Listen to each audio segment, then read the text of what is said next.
طلاق حسن کس کو کہتے ہیں، اس کی تفصیل مطلوب ہے۔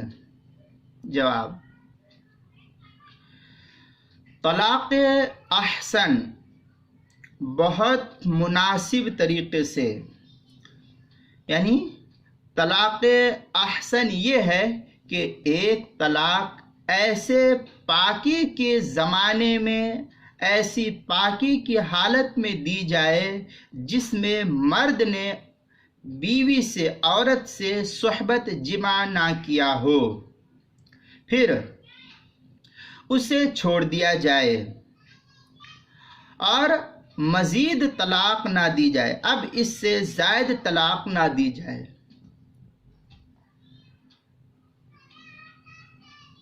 مگر یہ کہ تاکہ عدت 3 حیض یا یہ کہ وضع حمل 3 حیض 3 ماہواری یا وضع حمل، اگر عورت کے پیٹ میں بچہ ہو تو بچہ کا جنم دینا، اس کو وضع حمل کہتے ہیں، وضع حمل گزر جائے۔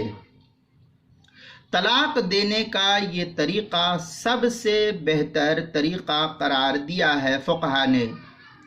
اس میں بعد میں رشتے ناطے استوار کرنے کی بہت زیادہ شریعت کے اندر گنجائش باقی رہتی ہے، اور آدمی ندامت سے بھی محفوظ رہتا ہے اور عورت بھی ان سے محفوظ رہتی ہے۔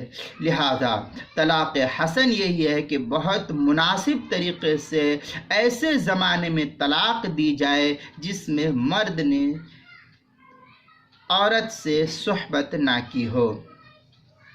اب اس تفصیل کو فقہا نے الفتاوی ہندیہ، تاتارخانیہ اور مختلف کتب کے اندر نقل کی ہے۔ مختصراً میں عبارت پڑھ دیتا ہوں، اس کا حوالہ دے دیتا ہوں، تفصیل وہاں دیکھ سکتے ہیں۔ فالأحسن أن يطلق الرجل امرأته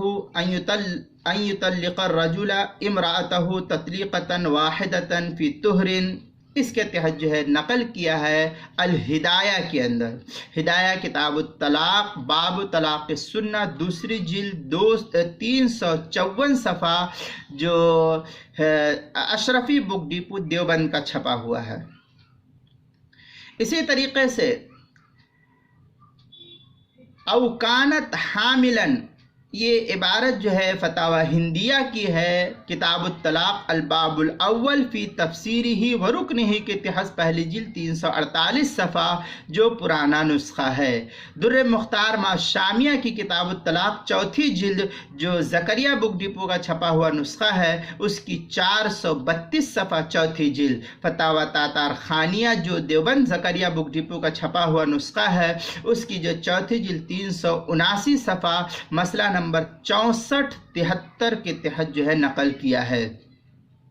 بدائع الصنائع میں ہے والاصل فیہ ما روا عن ابراہیم النخعی رحمہ اللہ انہ قال کان اصحاب رسول اللہ صلی اللہ علیہ وسلم یستحسنون الا یطلقوا، اس کے تحت جو ہے نقل کیا گیا ہے کتاب الطلاق بدائع الصنائع کی کتاب الطلاق تیسری جلد 140 صفحہ، اور اسی کے ہم مثل جو زکریا بک ڈپو کا چھپا ہوا نسخہ ہے، اور اسی کے ہم مثل ایک عبارت جو مصنف ابن ابی شیبہ ہے، اس کی کتاب الطلاق 9ویں جلد 507 صفحہ مسئلہ حدیث نمبر 18022 کے تحت جو ہے اس کو نقل کیا ہے۔ کتاب المسائل کی 5ویں جلد صفحہ 58 پر بھی اس کو نقل کیا گیا ہے۔